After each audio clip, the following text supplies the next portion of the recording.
I'm Shalene. As a mom and a registered dietitian, when I'm short on time, I'm looking for quick and healthy meals that my kids will love.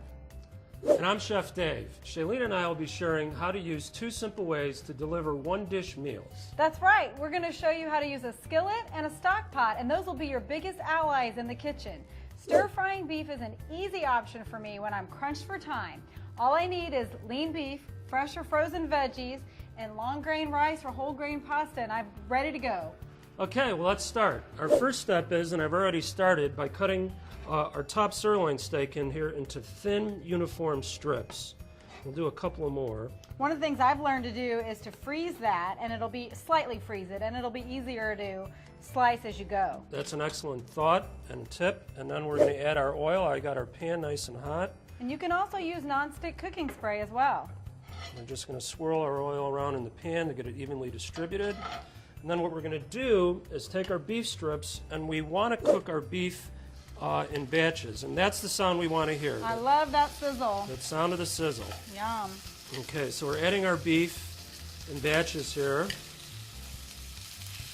And I'm noticing that you're really spacing that out and you're not overcrowding the pan there. What you don't want to do is overcrowd the pan, because what will happen then is our beef will steam instead of stir-fry. Boy, that looks and smells delicious. I love to use stir-fries to sneak veggies into my kids' diet. And when I have a little bit more time to prepare dinner, I go to braising or pot roasting to create one-dish meals. While the beef simmers for a few hours, I can spend time with my kids, and then we can all sit down together for a home-cooked meal. Okay, our first step in braising is to brown the beef on all sides, and I've already done that. And right now I've got my veggies going, and I brown this in just a little bit of olive oil.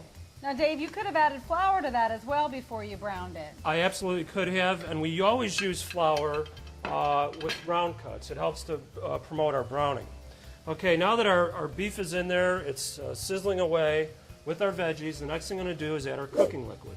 Today I'm using a low-sodium beef broth, but you could also use such liquids as wine, beer, cider, and even water, or a combination of those liquids. Is there a rule of thumb for the liquids that you add to it? For well, how much? You don't want to add too much liquid. We don't want to submerge the beef in the liquid. About a half cup to 2 cups is just perfect. Tip. All right, we're at a nice rolling boil now. So what I'm going to do is take this down, turn our heat down to low, cover, and we're going to let that simmer for about 2 hours.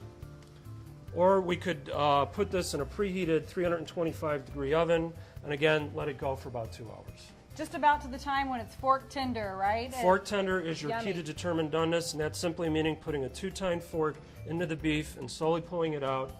You know your beef is at fork tender and ready to go. Another important tip is that it's not necessary to turn the roast while you're cooking it. And as a busy mom, I love that because this doesn't require a lot of tending to or high maintenance. No. You can help the kids with homework, do some things around the house, and the aroma will get everybody ready to sit down for a great beef dinner. Yeah, that's great. And when the beef is done, it can be removed from the pot and kept warm. Then we can use the cooking liquid to make a flavorful sauce or gravy.